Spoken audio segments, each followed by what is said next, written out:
Hey everyone, we are live at Pace Studios right now with Brandon Boyd of Incubus. Brandon, thank you so much for being here, man. Thank you for having me. Yeah, dude, and congratulations on the upcoming tour, because you're headed back out on the road for the 20 years of Make Yourself and Beyond tour. Yes, that starts September 17th at the Fillmore in Denver, and we're chatting a little bit offline about the importance of the various Fillmores to you in terms of graphic design, in terms of cultural influence. So that's a cool place to be starting.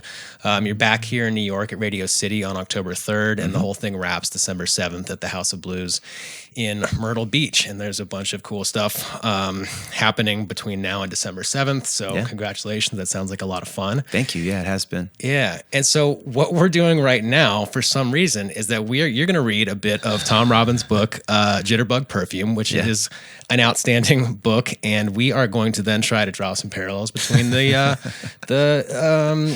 lessons learned in that book and between what's going on with you inside of music, outside of music, between your philanthropy, your own writing. You're a published author as well. And we'll see where this goes. Can you talk a little bit about what's in this segment that you're about to read? Well, Jitterbug Perfume is one of my favorite books from when I was, late teens, early 20s. And it was a hard task to decide what my favorite book is. I don't really have one of all time, like I was telling you before. Yeah. But Jitterbug Perfume definitely rears its head every couple of years in my life. And it seems to sort of remain poignant, and different parts of the book remain poignant. So it's really interesting. If people haven't read it, it's really good. It's really funny and weird. Tom Robbins, for a long period of time, would write these kind of like non-linear, loosely historically based, satirical, weird, drug-addled novels that just captured my imagination. And still do. So yeah, I dive deep into Still Life with Woodpecker, which is why when I found an obscure tweet of yours from many, many years ago mentioning Tom Robbins, that was what I grabbed onto, and then dove into Jitterbug myself a little bit. Yeah, and I loved Still Life with Woodpecker. It's my three favorites of his are Jitterbug Perfume, Still Life with Woodpecker, and Skinny Legs and All. I don't know if you've read that one. It's Skinny Legs and All is, I don't know if it's between Jitterbug and Skinny Legs is my favorite. But did you read Cowgirls? Even Cowgirls Get the Blues? I did. That was the second book of his that I had read, but I think it's the only one of his books that was made into a motion picture. Right. And I think Robbins himself narrates it, and it stars a young Uma Thurman with gigantic thumbs. And her Keanu Reeves and that's right, and somebody else too. Keanu. Keanu's having a moment right now. I'm so stoked for him. Yeah, an immortal moment, which is so applicable to this book here. True, I mean, that dude is always going to be with us. He's about to be found out for his immortality, and he's going to have to move on. It's the same way as King Alabar from Jitterbug Perfume. That's right. I can't stay in one place for too long, otherwise they notice. That's true. I'd like to talk to Keanu and just ask him quietly, like, what do you eat? What are you drinking?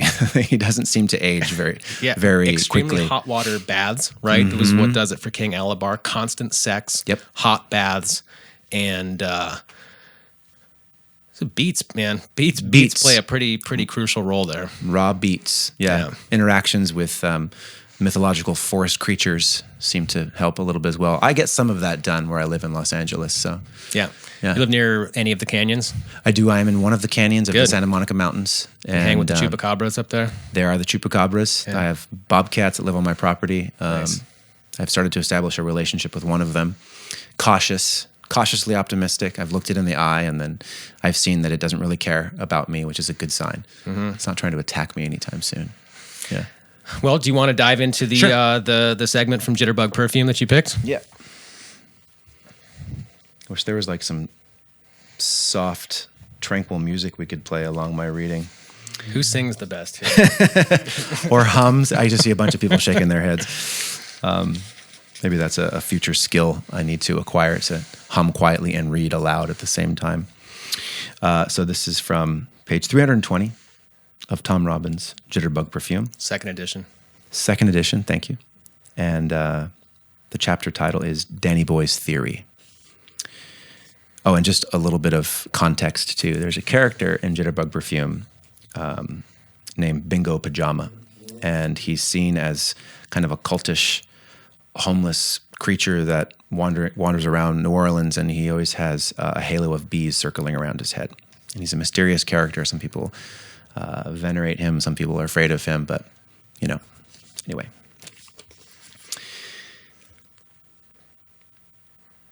Where we are going and why it smells the way it does. That's Danny Boy's theory. Okay. To put it simply, humankind is about to enter the floral stage of its evolutionary development. On the mythological level, which is to say, on the psychic, symbolic level, no less real than the physical level, this event is signaled by the death of Pan. Pan, of course, represents animal consciousness. Pan embodies mammalian consciousness, although there are aspects of reptilian consciousness in his personality as well. Reptilian consciousness did not disappear when our brains entered their mammalian stage. Mammalian consciousness was simply laid over the top of reptilian consciousness, and in many unenlightened, under-evolved, underdeveloped individuals, the mammalian layer was thin and porous, and much reptile energy has continued to seep through. When our remote ancestors crawled out of the sea, they no doubt had the minds of fish, smarter, more adventurous, and curious than their fellows who remained underwater, but fish-minded nonetheless. On the long, swampy road to a primate configuration, however, we developed a reptile mind. After all, in those tens of millions of years, reptile energy dominated the planet. It culminated in the dinosaurs. As Marcel Lefebvre suggested in his address to the Perfumers Convention, reptile consciousness is cold, aggressive, self-preserving, angry, greedy, and paranoid. Ring a bell, anybody? Paul MacLean, who was the first neurophysicist to point out that we still carry a reptilian brain, functional and intact, around in our skulls today. The reptile brain is not an abstract concept. It is anatomically real. It has been carpeted over by the cerebrum, but it is there, deep within the forebrain, and consists of the limbic lobe, the hypothalamus, and perhaps other organs of the diencephalon. I don't know if I'm saying that right. When we are in a cold sweat, a blind rage, or simply feeling smugly passionate, we may be sure that, for the moment, our reptile brain is in control of our consciousness. As the age of reptiles was drawing to a close, the first flowers and mammals appeared. Marcel Lefebvre believes that the flowers actually eliminated the great reptiles. Mammals also may have contributed to their egress, not exit, because for many early mammals, there was nothing quite like a couple of dinosaur eggs for breakfast. At any rate, our ancestors had by then evolved brains that were both mammalian and floral in their formation.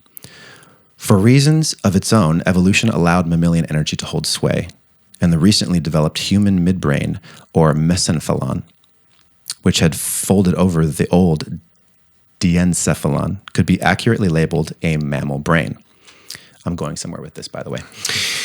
Characteristics of mammal consciousness are warmth, generosity, loyalty, love, romantic, platonic, and familial, joy, grief, humor, pride, competition, intellectual curiosity, and appreciation of art and music. In late mammalian times, we evolved a third brain. This was the telencephalon, whose principal part was the neocortex, a dense rind of nerve fibers about 1/8 of an inch thick that was simply molded over the top of the existing mammal brain. Brain researchers are puzzled by the neocortex.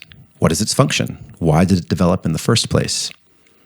Lefebvre has postulated that the neocortex is an expanded memory bank, and it certainly possesses that capability.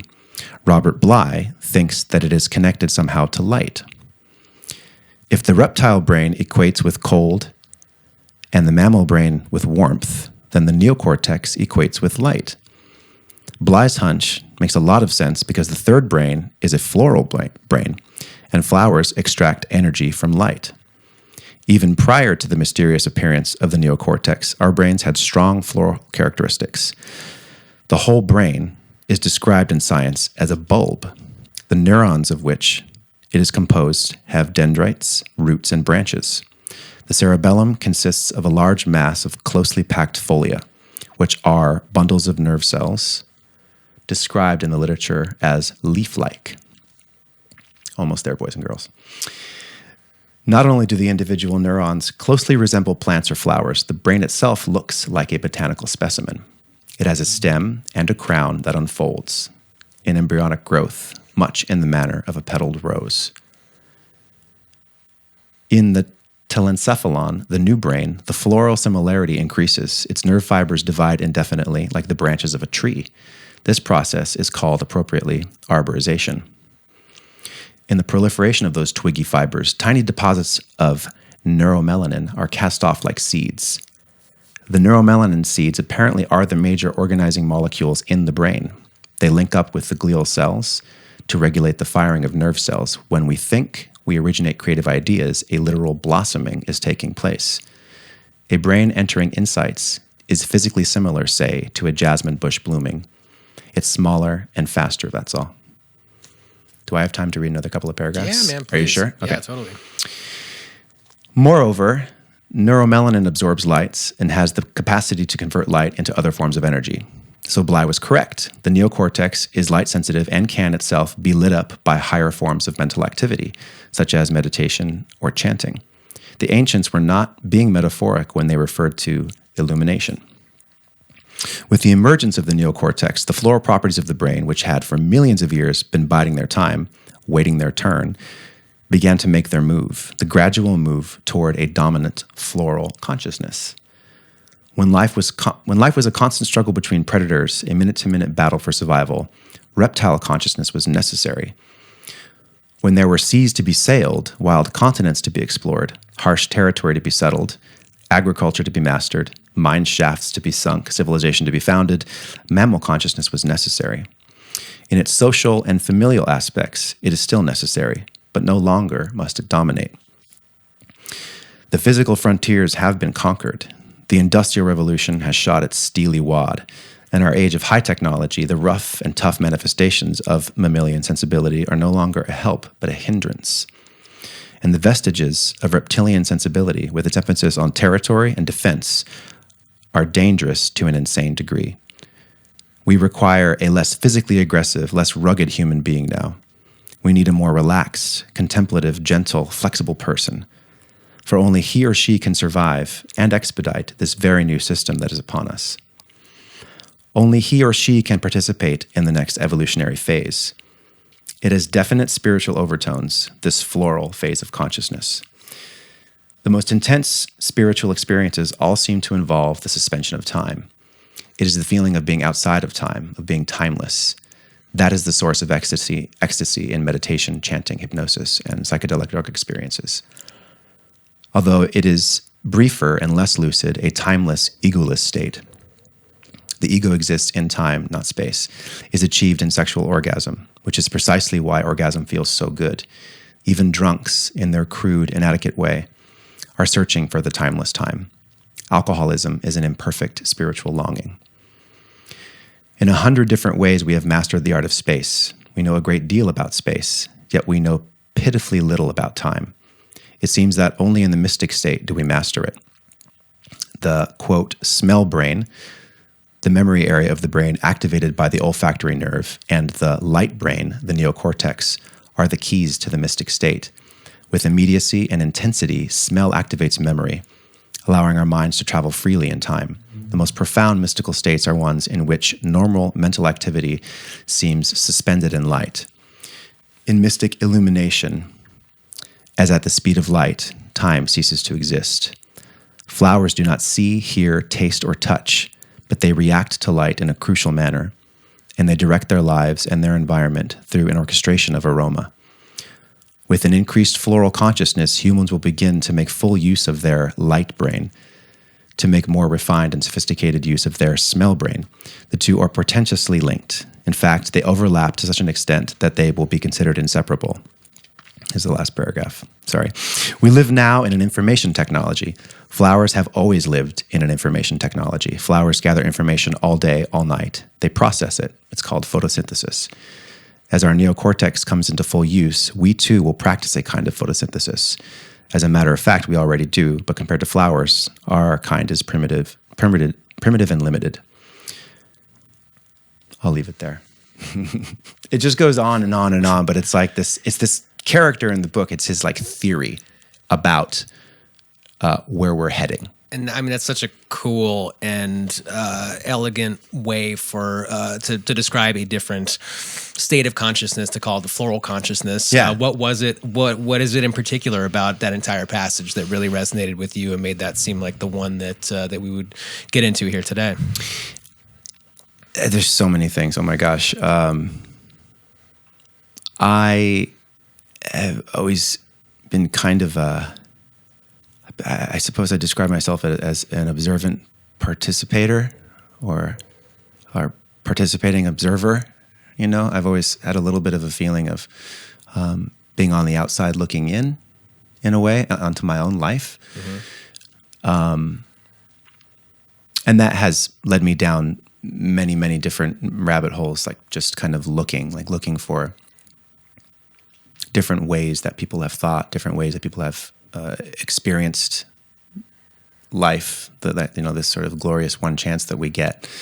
And so it has occurred to me many times that art and music are potentially a very successful and dare I say fun modality to reach into kind of like higher realms. You know what I mean? Like I searched as a kid.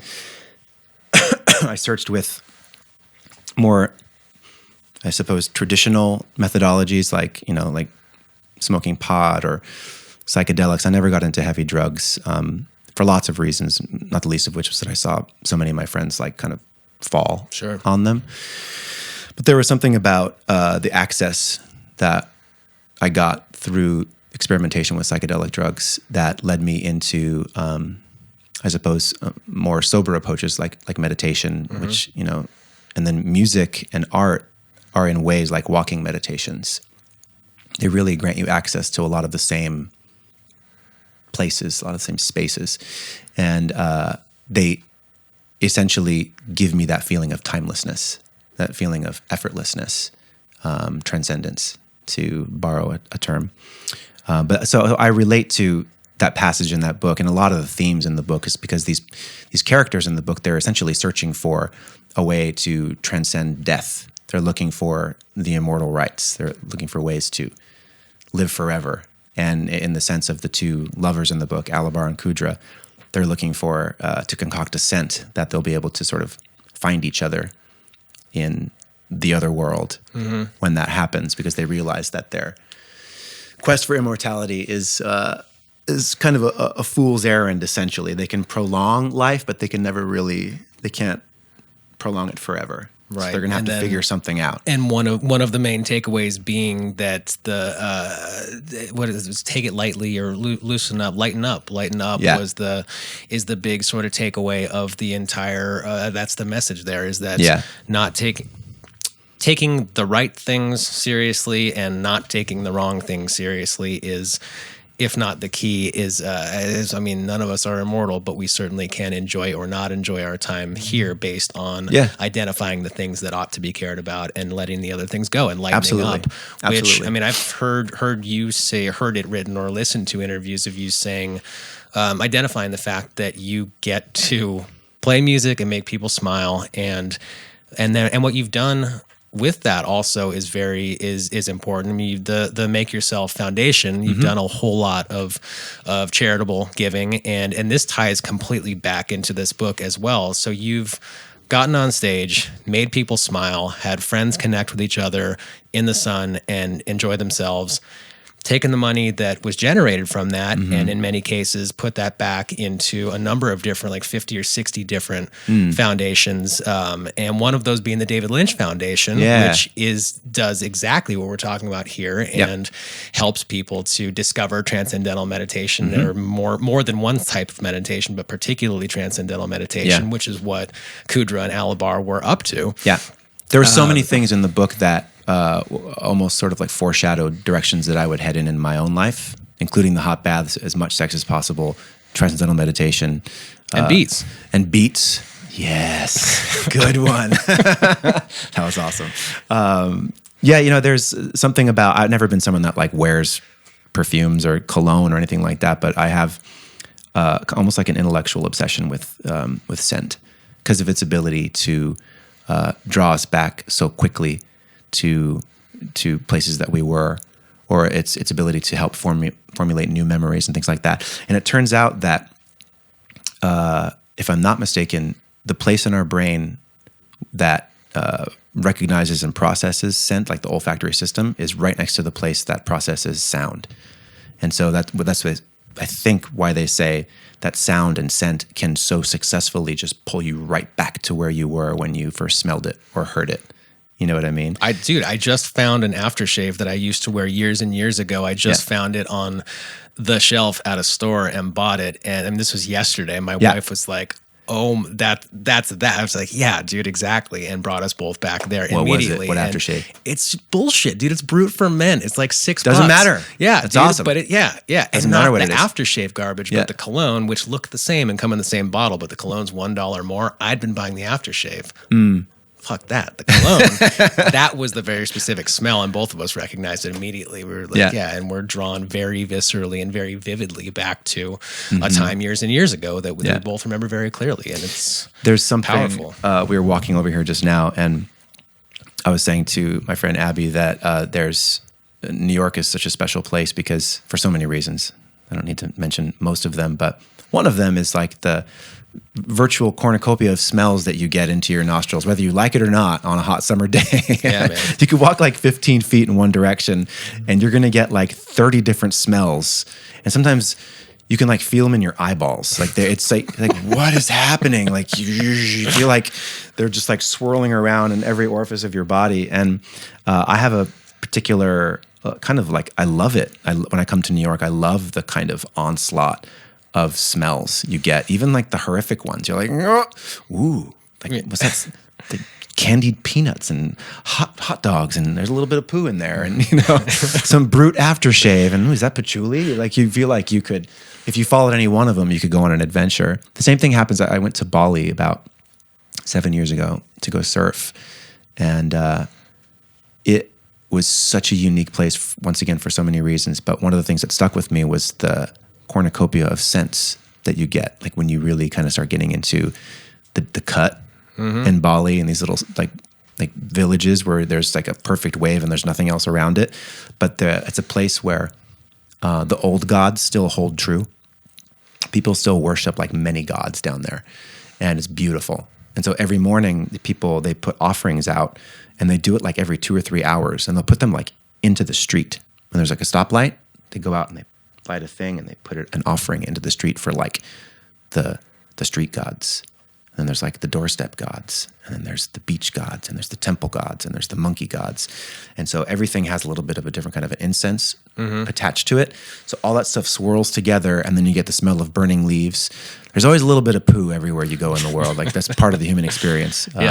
And pee and hot garbage on a day like today. Exactly. Primarily pee. But it creates a thing. It creates it sets the tone for a place. Sure. So if you can combine cool, crazy music with like a cornucopia of scents, like you've found the perfect day. Yeah. Well, dude, that sounds like what your fall is going to be like. I mean, there's going to be a cornucopia of smells out there on the road. Travel safely, please, between all of those dates. It starts out on September 13th at the Fillmore in Denver. That place always smells beautiful and floral. Yes, it does. It smells like expensive weed there. Yeah, that's right. That's right. And it's Denver that just legalized psilocybin, I think. They Denver did. and Oakland and maybe a third city also did. So that's now a thing. Good for the world for coming to terms with that, increasingly so. You're back here at Radio City Music Hall on October 3rd. And then the whole thing wraps on December 7th at the House of Blues. And I feel like you are doing a wonderful job of taking it lightly, lightening up, and recognizing what's important, what to pay attention to, and what to let go. Thanks, because man. Playing music with your friends and then and doing what you do with the money. I mean, that philanthropic giving is awesome. The more I learned about you yesterday prepping for this, the more and more I was looking forward to this meeting because it's awesome, man. Thanks. I have to give a shout out to our listeners over the years who have contributed so much to our nonprofit, the Make Yourself Foundation. It's been an amazing experience to meet them over the past 16 years. We've had the charity for 16 years, and it's people who are just like really, really hardcore Incubus fans, and they're so down for it that they want to contribute to these nonprofits with us. So it's like all the work we've done and the money that they've contributed that has gone to all of these amazing nonprofits over the years. And there's been quite a few of them. So it's been kind of awesome. If anyone's more interested in diving more deeply into the Make Yourself Foundation, it's just makeyourselffoundation.org. Yeah. Well, man, thank you very much for coming here and doing this. Thanks for that book reading segment. And enjoy the book. I bought that book for you. Thank you. Have it. Now you've got a copy of Jitterbug Perfume. Yeah. And thanks, everybody, for joining us today. And Brandon, travel safely from September 13th all the way through December 7th, the 20 years of Make Yourself and Beyond tour. Yeah. Dude, congratulations on everything. And Thank you. Thanks very much for joining us. Appreciate your time. Thanks, man. All right.